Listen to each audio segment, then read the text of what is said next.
안녕하십니까. 실전경매 노하우 141번째 시간 앤손입니다. 오늘부터 배당에 관한 강의를 시작하겠습니다.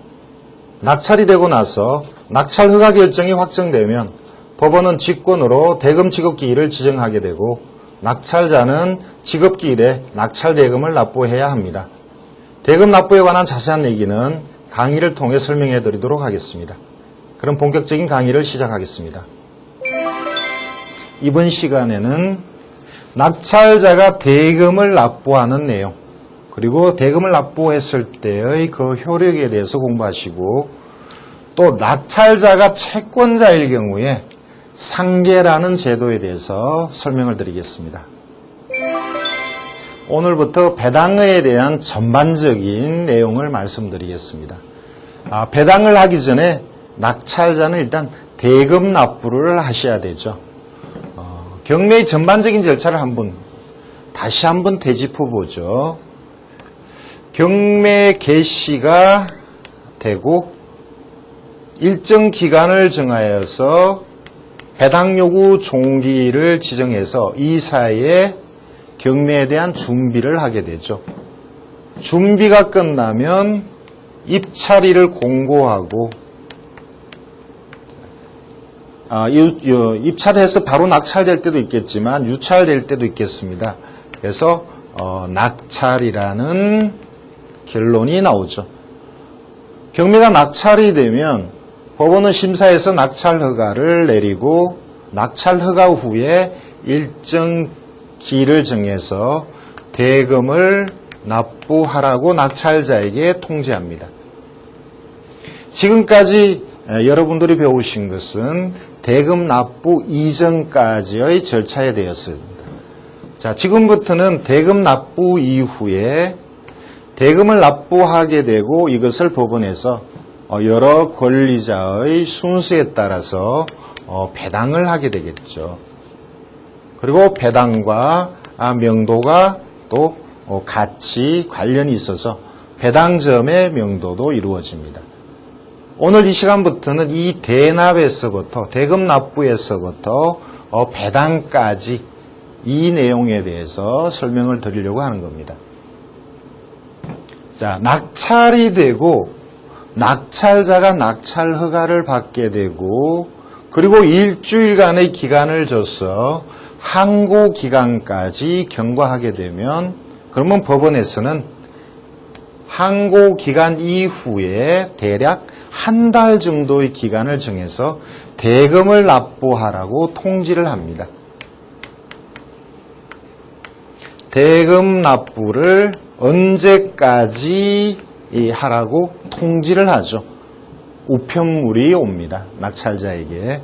그런데 여기서 기한이라는 것은 언제까지라는 건데, 이 기한이라는 말은 통지를 받은 날로부터 이 기한일까지 아무 때나 법원에 대금을 납부해도 된다는 뜻입니다. 예를 들어서 4월 1일 날 여러분이 낙찰을 받으셨다. 그러면 항고가 4월 8일까지고 4월 8일까지 허가가 되겠죠. 그리고 또 일주일 4월 15일까지 항고 기간이 경과하면 대략 5월 16일까지 대금을 납부하라고 기한을 주는 거죠. 이때 5월 16일이라는 것이 4월 15일부터 5월 16일 사이에 아무 때나 낙찰자는 대금을 내도 된다는 뜻입니다. 그에 반해서 대금 납부 기일이라는 것이 있는데, 이것은 현재 민사집행법이 시행되기 이전 국법에는 기일이라고 했습니다. 그때는 5월 16일이 대금 납부 기일이면 5월 16일 이전에는 납부가 안 되었습니다. 그래서 5월 16일에만 법원에서 낙찰 대금을 영수를 했었죠. 그런데 이것이 기일이 아니고 기한으로 바뀌어서 5월 16일 이전에도 대금 납부를 할 수 있는 거죠. 낙찰자인 여러분 입장에서는 빨리 낼 건가 천천히 낼 건가를 고려를 해봐야 합니다. 집에 자금이 충분히 있고 채무자가 취하를 할 가능성이 있거나 물건에 어떤 변동이 있을 가능성, 이런 게 있다면 빨리 납부하는 게 낫겠죠. 토지 같은 경우는 배당하고 관계없이 대금을 납부하면 소유권을 바로 취득하시니까 자금의 여유가 있다면 바로 납부하시는 게 좋을 수도 있습니다. 그런데 은행에 융자를 받아서 대금을 납부해야 한다면 빨리 납부하시면 그만큼 이자 부담이 늘어나니까 제 시간에 제때 납부하는 게 나을 수도 있겠죠. 그리고 취하의 가능성이 없다면 역시 제때 납부하셔도 되겠습니다. 빨리 낼 거냐 천천히 낼 거냐는 낙찰자인 여러분의 판단에 따라서 하시면 되겠습니다. 대금을 납부를 하게 되면 대금 납부는 통지서를 가지고 법원에 가서 내시면 되는 건데 내는 절차는 특별한 게 없습니다. 돈만 가지고 가시면 되죠. 대금을 납부하게 되면 납부하는 것은 이제 소유자가 되었다는 뜻입니다.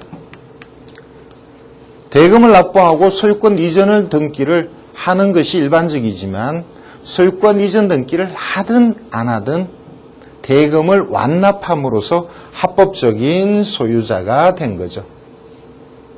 그리고 등기부상에 있던 모든 권리는 이제 소멸되는 거죠.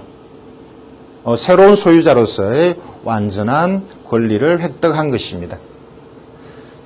자, 대금을 납부하는 것과 관련해서 몇 가지 제도가 있습니다.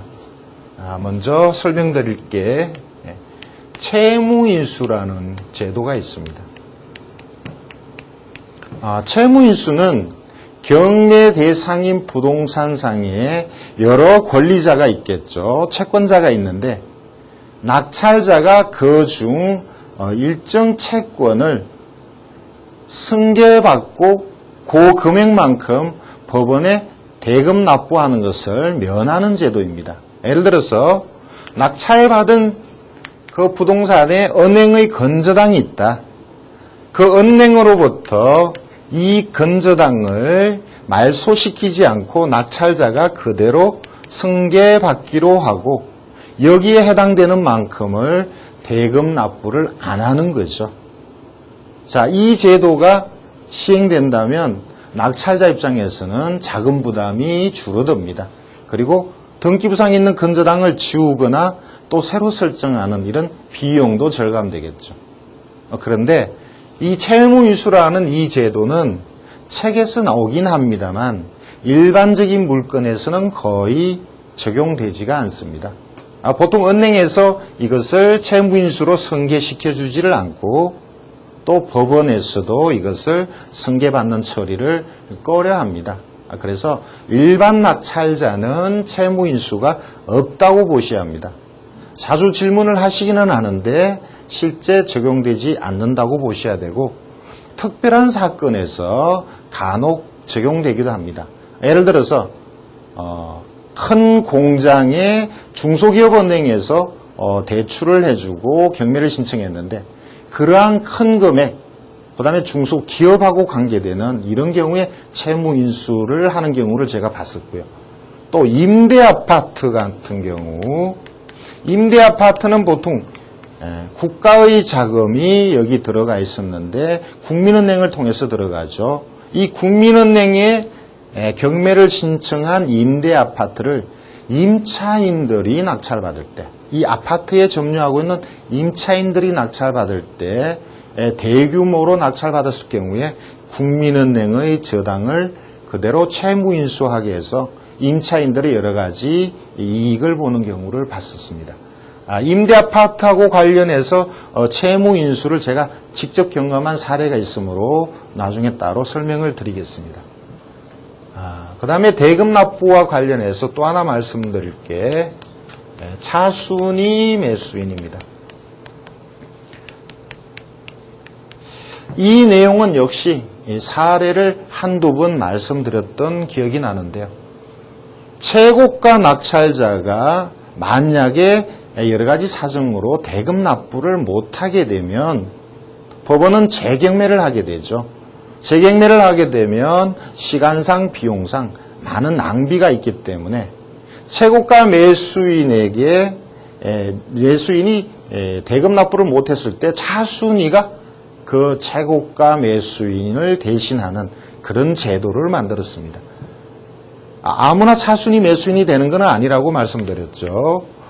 예를 들어서 1억짜리의 물건이 두 번 유찰되어서 6,400만 원까지 떨어졌습니다. 자, 1등 한 사람이 최고가 매수인이 이것을 7,200에 낙찰받았다면 차순위가 될 수 있는 사람은 이 최고가에서 최저가의 10%를 뺀 금액, 그러면 6,000이 되나요? 6,560만 원.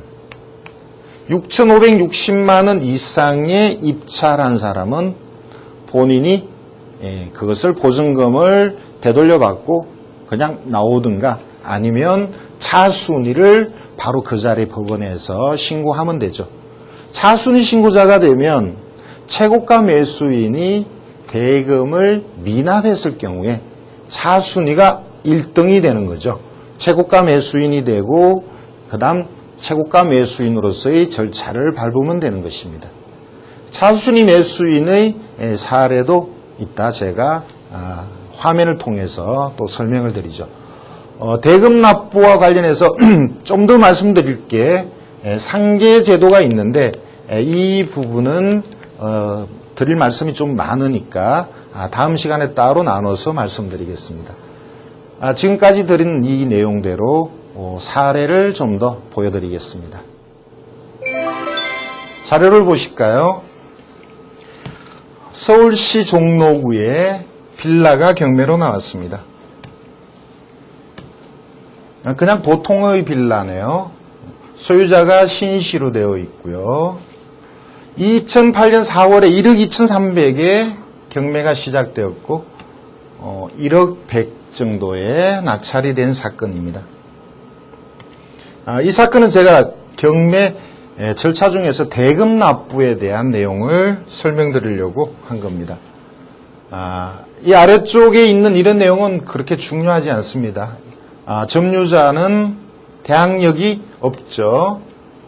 그리고 2005년 7월 달에 소유권 보존 등기가 신씨에게 되고 가등기가 되었는데 이 가등기는 담보 가등기라는 기록이 아래쪽에 있어서 말소 기준 권리가 됩니다.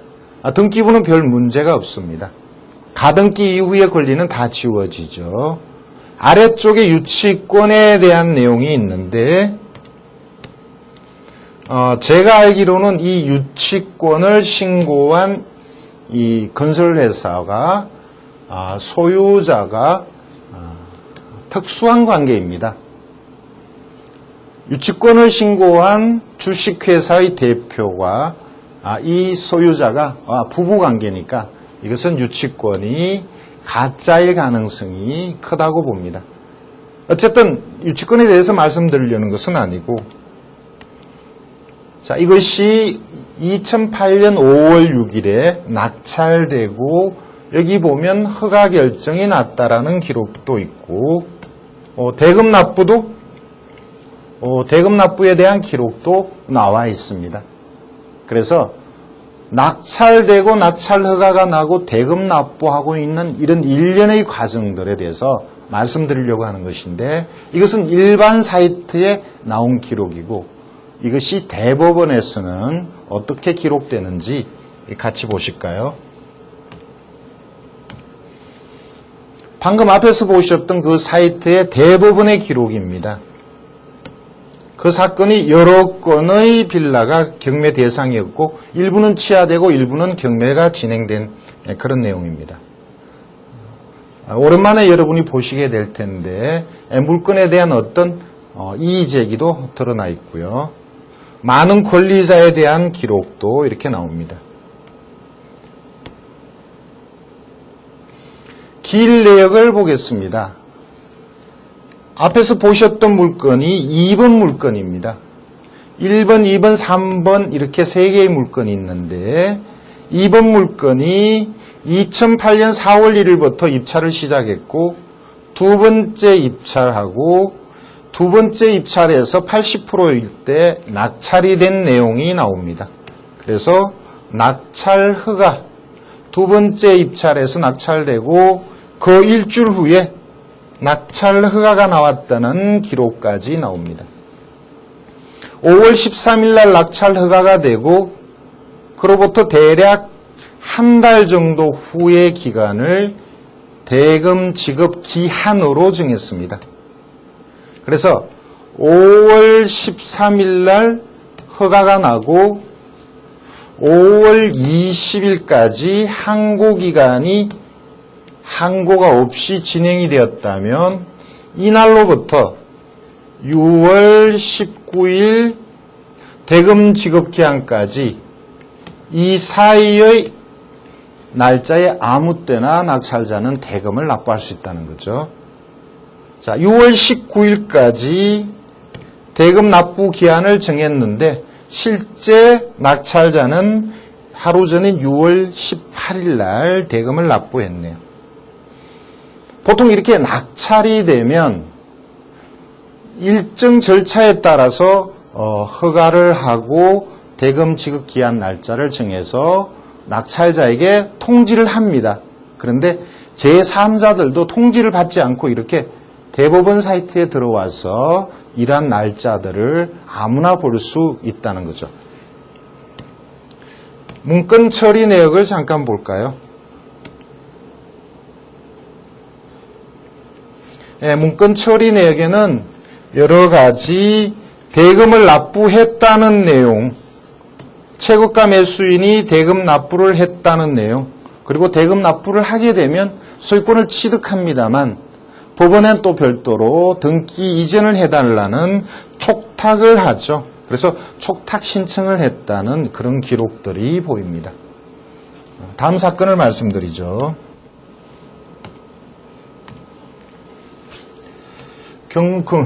경기도 군포시 당동에 빌라가 경매에 나왔습니다. 좀 복잡한 내용인데요. 그것은 아래쪽에 임차인 때문입니다. 어쨌든 1억 1천만 원의 감정가에 여러분의 낙찰과 불허가가 있었습니다. 그리고 최종적으로 2008년 3월 달에 6,210만 원이라는 비교적 저가의 낙찰 금액으로 낙찰이 되었는데 이 낙찰자가 대금 납부를 하지 않았습니다. 그런데 이때 낙찰 시점에 차순위 신고자가 차순위 신고를 했었고 최고가 매수인이 대금 납부를 하지 않자 이것이 차순위에게 넘어갔다는 기록이 나옵니다. 최고가 매수인은 6,210만 원의 낙찰을 받았고 차순위는 6,020만 원 정도의 입찰을 했었네요. 그런데 이 최고가 낙찰자가 대금 납부를 하지 않고 두 번째 6,020에 낙찰받은 사람이 차순위를 신고했는데 이렇게 차순위 신고자에게 최고가 매수인의 자격이 넘어온 거죠. 자, 아래쪽의 내용을 잠깐 볼까요? 이렇게 복잡하게 많은 사람들이 낙찰받고 포기한 것은 여기 박 씨 때문입니다. 그 전입일자가 2003년 2월입니다. 2003년 2월이면 말소기준권리 근저당보다는 훨씬 빠르죠. 그런데 확정은 2007년 1월이 되다 보니까 근저당이 먼저 배당받고 두 번째 배당받는데 결국 배당될 금액이 없어서 모든 금액 9천만 원이 전액 인수가 되는 거죠. 그래서 가격이 많이 떨어졌습니다. 이 박 씨가 위장일 가능성이 있어서 저도 현장을 조사하고 또 근저당권자에게 농협에도 물어봤는데 농협의 답변은 진정한 임차인이라고 얘기를 합니다. 그렇다면 낙찰자는 이 9천만 원을 인수를 해야 되는데 여기 6천만 원의 낙찰을 받고 결국 9천을 인수하게 되면 1억 5천 정도가 되죠.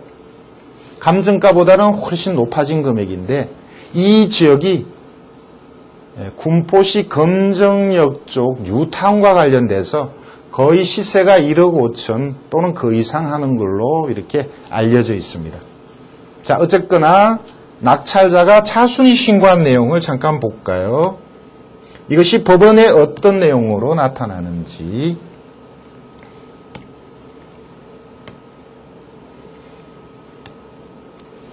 자, 보시면 이 물건이 이 사건의 이 3번 물건입니다. 2008년도 4월 달에 낙찰가 최고가가 되고요. 제가 잠깐 비키겠습니다. 최고가 낙찰자가 대금을 미납하니까 차순위에게 최고가가 넘어갔죠. 그리고 차순위권자가 결국 대금을 납부했다는 기록이 나오네요. 경매 물건을 낙찰받는 것은 여러분과 같은 실수요자나 투자자도 있지만 채권자도 많이 낙찰을 받습니다. 채권자가 낙찰을 받았을 때는 여러분처럼 일반인에게 적용되지 않는 상계라는 제도가 있습니다. 채권자라는 것은 경매 사건에 있어서 낙찰 대금에서 배당을 받을 권리가 있는 사람이죠. 채권자는 배당을 받습니다. 경매 대상 부동산을 낙찰을 받은 사람은 법원에 대금을 납부해야 되죠. 낙찰자가 대금을 납부하면 권리 순서대로 법원에서 배당을 하게 됩니다. 근데 채권자가 낙찰을 받았다면 돈을 내고 또 나중에 돈을 돌려받죠. 자, 이렇게 번거로운 것을 미리 계산해서 주고 빼고 하는 것을 서로 제하고 나머지만 법원에 넣는 제도, 그것이 바로 상계 제도입니다. 그러니까 이 상계 제도는 여러분처럼 경매 부동산과 직접 관련이 없는 사람은 해당이 되지 않습니다. 상계 제도는 채권자에게만 해당이 되죠. 채권자가 낙찰을 받았을 때 해당이 되는 제도입니다. 주로 근저당권자나 전세권자 임차인들이 낙찰을 받았을 때 이 제도를 이용합니다. 근저당권자나 임차인은 경매 부동산 때문에 경우에 따라서는 손해를 볼 수 있습니다. 낙찰가가 낮아지면 자기의 채권을 전액 회수 못할 수도 있죠. 그래서 채권자들이 경매 부동산에 많이 입찰을 합니다. 그리고 그 사람들은 지금 말씀드린 이러한 상계 제도를 이용함으로써 자금의 부담이 많이 덜어지는 거죠. 자, 상계 제도는 여러분하고 직접적인 관련은 없지만 만약에 여러분이 채권자거나 또는 여러분 주변에 임차인이 있다면 이 제도를 활용하는 것이 아주 좋습니다. 일단 이 상계 제도를 이용하기 위해서는 낙찰을 받아야 되죠. 낙찰을 못 받았을 때는 다른 사람이 낙찰을 받았다는 것이니까 그 사람이 대금을 납부하고 그 다음에 배당을 받고 그걸수록 끝이 됩니다만 채권자가 낙찰을 받았을 때는 법원에 이제 상계라는 제도를 이용할 수 있는 것인데 낙찰을 받게 되면 일주일 이내에 법원에 상계를 해달라고 신청을 해야 됩니다. 일주일 이내죠. 일주일 이내라면 낙찰받고 바로 결론이 나왔다면 낙찰자로 결정이 됐다면 바로 법원의 담당계에 가서 상계 신청을 하는 게 제일 좋겠죠. 나중에 따로 가서 신청하는 것보다 낙찰받고 바로 그 자리에서 신청하는 것이 좋겠습니다. 낙찰자가 이것을 신청하면 법원의 담당자는 이것을 심사해서 허가를 하거나 상계 신청을 허가하거나 아니면 허가하지 않거나 이렇게 되죠. 만약에 허가하지 않는다면 이 낙찰자는 보통의 낙찰자처럼 대금을 전액 납부하고 또 일정 기간 후에 대금 납부를 한 그 안에서 배당을 받으면 되겠죠. 그런데 상계 신청이 허가가 되는 경우는 이렇게 됩니다. 간단하게 절차를 한번 해볼게요. 만약에 낙찰이 되었다. 그리고 상계 신청을 했습니다. 그러면 법원에서 심사를 해서 상계를 받아들입니다. 보통은 낙찰되고부터 대략 한 40일 정도 후에 대금을 납부를 해야 되는데 이것은 일반적인 경우죠. 근데 상계 신청을 받아들인 경우는 대금을 납부하고 대략 또 한 달 후에 배당을 하는데 대금 납부를 이때 같이 하는 겁니다. 그러니까 대금 납부하는 것과 배당이 같이 이루어지니까 낙찰된 날로부터 대략 60일, 70일 이후에 배당하는 이때에 낙찰받은 채권자가 상계한 금액을 제외한 나머지만 가지고 배당하는 법원에 가서 납부를 하면 되는 거죠. 보통의 낙찰자는 낙찰받고 대략 30일, 40일 후에 대금을 납부하고 또 이 돈을 법원에서 한 달 후에 배당을 하지만 상계가 허락된 사람은 대금 납부라는 절차를 생략하고 대금 납부와 배당을 배당일에 같이 한다는 겁니다. 여러분이 자세히 알 필요는 없겠습니다. 여러분이 채권자가 아닌 나는 여러분하고 직접 관련되는 내용은 아니죠. 자, 지금까지 말씀드린 상계제도는 실제 사례로도 많이 나타납니다. 사례에서 좀 더 자세히 설명을 드리죠. 자료를 보실까요? 경기도 안산시의 다세대가 경매로 나왔습니다. 그냥 보통의 다세대입니다. 소유자 채무자는 박 씨고요. 2005년도에 8,500에 감정되고 최종적으로 6,340에 낙찰되었습니다. 자, 이 건은 제가 상계 신청과 관련해서 설명을 드리려고 하는 것이니까 여기 최저가를 봐두시죠. 최저가가 4,165만 원입니다. 최저가가 4,165만 원인데 만약에 이 전시, 임차인이 이 낙찰을 받고 상계를 이용하면 이 전시는 자금을 어떻게 준비해야 되는지 그것을 설명드리죠. 등기부를 보면 2002년에 건저당이고 그래서 전시는 대항력이 없습니다. 2002년 건저당을 기준으로 하면 전시는 소액 1,200을 배당받을 수가 있습니다. 만약에 이 전시가 최저가 4,165만 원인데 쉽게 그냥 4,200에 낙찰받는다고 가정을 해볼까요? 4,165만 원인데 낙찰을 4,200에 받는다고 가정하는 겁니다. 그러면 일단 보증금이 416만 원 있어야 되겠죠. 그냥 416만 원을 처음에 준비를 해야 되고 낙찰을 받고 법원에 상계 신청해서 법원에서 상계를 허락하였다면 1,200은 내지 않아도 되죠. 1,200 소액 배당 받을 것을 빼고 넣는 게 되는 겁니다. 그리고 빌라가 대략 60% 정도는 대출이 가능하니까 대출을 2,400 정도, 대략 60% 정도 대출을 받는다고 보면 이 돈은 다른 사람의 돈을 이용하거나 자기가 미리 넣어놨던 돈이죠. 그렇다면 최종적으로 낙찰자가 추가로 준비해야 될 돈은 여기에 등기 비용이 있겠네요. 등기 비용이 250 정도라면 4,450을 준비해야 되는데 3,600, 4,116만 원이 빠지니까 334만 원을 최종적으로 낙찰자는 준비하면 됩니다. 그러니까 입찰할 때 416만 원, 나중에 334만 원.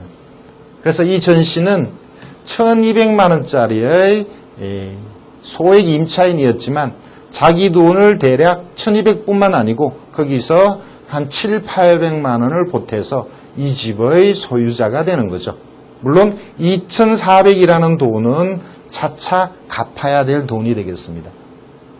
임차인으로서는 1,200만 원 받고 쫓겨나가고 다른 데 또 집을 구하러 다니는 것보다는 이렇게 자기 집을 이 기회에 확보하는 것이 훨씬 좋은 일이라고 봅니다. 다음 사건을 말씀드리죠. 대전의 근린주택이 경매로 나왔습니다. 9,700에 감정이 되고 한번 낙찰이 되고 또 재경매에서 최종적으로 6,200 정도의 낙찰이 되었습니다. 여기에서 임차인들은 모두 대항력이 없죠. 등기부를 보면 감유 전세권 이런 기록들이 보이는데 이 사건에 있어서 감유권자 이 씨가 두 번의 낙찰 중에 앞쪽에 이 감유 채권자가 낙찰을 받고 상계를 신청했었습니다. 그 내용을 같이 보실까요?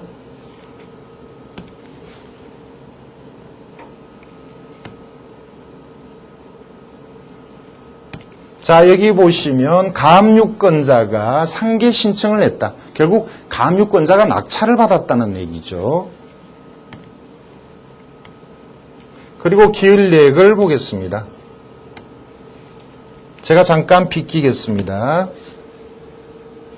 감유권자가 낙찰을 받고 상계를 허가를 받았는데 대금을 미납하여서 결국은 다시 재경매했다라는 내용이죠.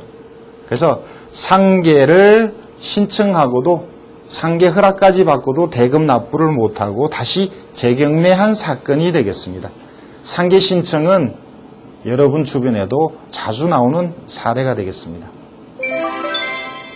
오늘 공부하신 내용은 낙찰자가 대금을 완납하면 소유권 이전 등기를 하지 않아도 목적 부동산의 소유권을 취득한다는 거였고요. 채권자가 낙찰자가 될 경우 상계 신청이라는 제도를 이용해서 자금 부담 없이 경매 부동산의 소유권을 쉽게 취득할 수 있다는 것을 말씀드렸습니다.